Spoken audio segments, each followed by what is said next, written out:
I still believe in a place called hope.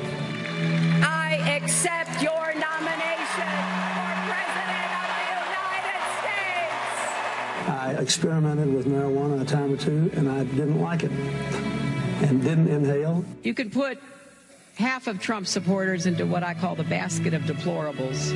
I did not have sexual relations with that woman, Miss Lewinsky. I can state unequivocally that, as my husband has said, these are false allegations. It depends upon what the meaning of the word is. Yes.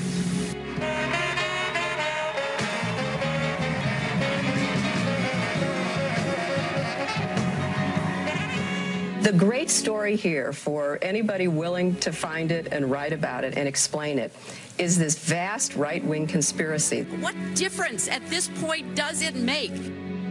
I feel your pain. This was the biggest nothing burger ever. Thank you, and may God bless you and the United States of America.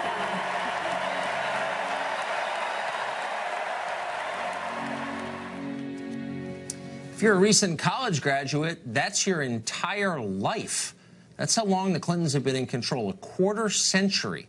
And for decades, they've held control because they and their acolytes have ruthlessly stamped out numerous charges of sexual harassment and assault brought against Bill Clinton. Suddenly, out of nowhere, that's no longer working for them. The society-wide backlash against sexual harassment by powerful producers, actors, and politicians has finally turned and bit the Clintons themselves. Just yesterday, Democratic Senator Kirsten Gillibrand, she's the one who filled Hillary Clinton's New York Senate seat when Hillary left it to become Secretary of State, said that Bill Clinton should have resigned during the Monica Lewinsky scandal. In response, Gillibrand was blasted by Hillary Clinton's longtime spokesman, Philippe Reines. He tweeted this: "Over 20 years, you took the Clintons' endorsements, money, and seat. Hypocrite." But Senator Gillibrand is not alone in turning on the Clintons. Liberal blogger Matt Iglesias, who's defended them for years, he works at Vox, he now says the president should have resigned back then. At an event in Miami, former DNC chair Donna Brazile, also very close to the Clintons, says that Bill Clinton's accusers deserve to be heard. Where's this coming from? What does it mean other than the end of the Clinton era, finally and completely? Chris Hahn is an attorney. He spent years working for Senator Chuck Schumer of New York, a longtime Clinton ally, and he joins us tonight. Chris, thanks for joining us. Anytime, Tucker. Thanks for having me. I'm not going to pile on the Clintons. Actually, I'm going to say something that I didn't think I would ever say. I agree with Philippe Reines in this case. I think that Senator Gillibrand is basically treating the Clintons like the Clintons treated women. She used them, and now she's discarding them. And I think it is contemptible. Wouldn't you agree? No, look, I mean, she's got a good opinion, and I think it's a good voice that needs to be heard. And let's face it, Tucker, I think that opinions on some of the things that happened in the 90s have evolved dramatically in this country, particularly in the last, 10 months or so. And I think that there's people looking back on what happened, not just with Bill Clinton, but Anita Hill and Justice Thomas, with a whole new light, and they are looking at the women that were involved. If I were much younger, you might be able to pull that over on me, because I'd be like, really? People didn't worry about rape in the 1990s? But I was there, actually. And Justice Thomas was never accused of any physical contact of any kind. He was accused of saying sexual things to Anita Hill, and we can debate whether he did or not. But he was never accused of assault in any way. Bill Clinton was credibly accused of forcible violent rape by a woman who was not a political opponent. She was a Democrat, and she told a bunch of people about it at the time, and she was attacked by fellow Democrats, dismissed by the press, and made to feel that she'd done something wrong. That was wrong then, and it's wrong now. And what I find infuriating is all these people attacked her then, and now they're like, oh, well, standards have changed. No, rape's always been real. It's always been bad. I agree, Tucker. I mean, you're not getting any argument with me. And you look back on it now, and there's a lot of disgust when you look back at that, both on, both from people on the left and the right, and the way things were done towards women who came forward with allegations. And I think the initial instinct that is happening now for women to be believed until they're not is probably the right way to go. And I think we're going to see more of that. And I think it's empowering for women. and I think that we're going to see less sexual harassment in the workplace, and we're going to see women move farther up the chain, because I think having more women in power is going to stop this altogether, and I think that's a great thing for America. That's total nonsense. First of all, that's nonsense. Social science doesn't back you up, and there have been studies on this, and they don't say what you say they say. But moreover, Hillary Clinton just ran for president a year ago. She's married to the guy accused of rape, and she attacked the women who accused him of sex crimes, and she didn't do it in the 90s. She did it last year while running for president, and she's still denying it. So she wanted the most powerful job in America, and she's attacking the women. So how does your theory work exactly?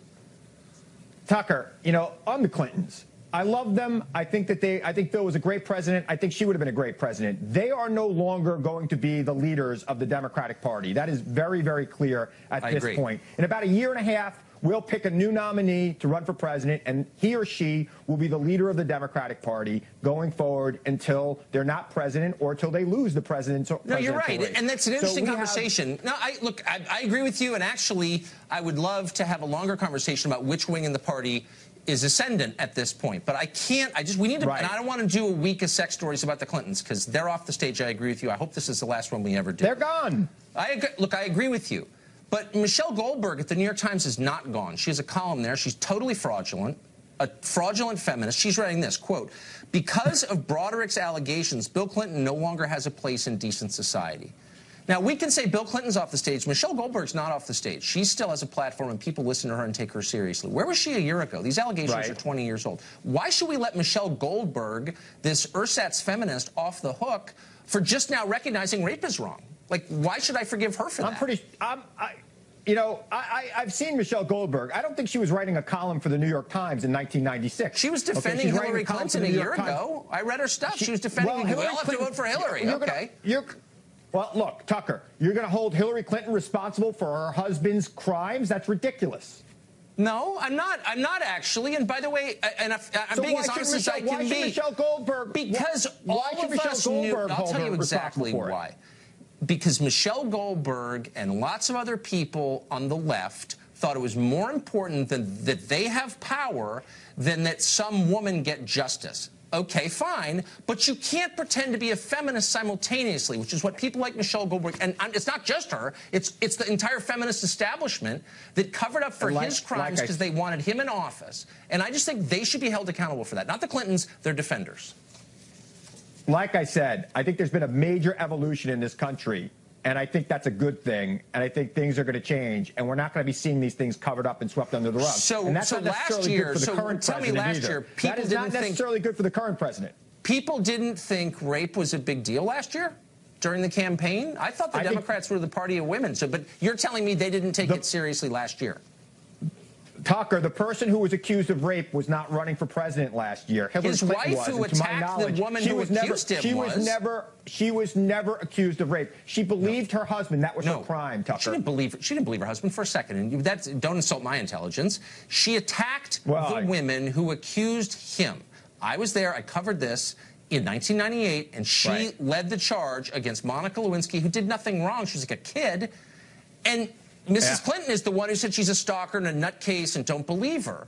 She did that. It wasn't just believing her husband. I think, look, Tucker, I think Monica Lewinsky is owed an apology by a lot of people. Yeah, I agree. Myself included. And I think everybody on the left and the right who attacked that woman and painted her with a scarlet letter when she was just a 20-something star-eyed person. I feel that there's nobody in my lifetime who I feel was treated worse than her politically. And I agree. Think that's something that needs to be rectified right away. The FBI ought to apologize to her also. They sweated her. They threatened her. She didn't do anything wrong.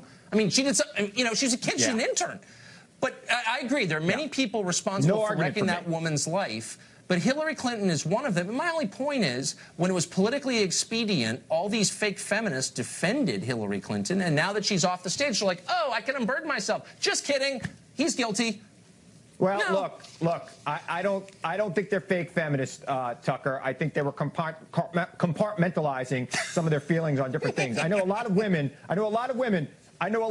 who do not like Bill Clinton to this day. And are very critical of Bill Clinton because of the Monica Lewinsky scandal, because of the other things brought up against him. And these are liberal women. Chris, I hope that we have closed the book on the Clintons. And we'll see you back here on another topic. Thank you. Well, I think we have.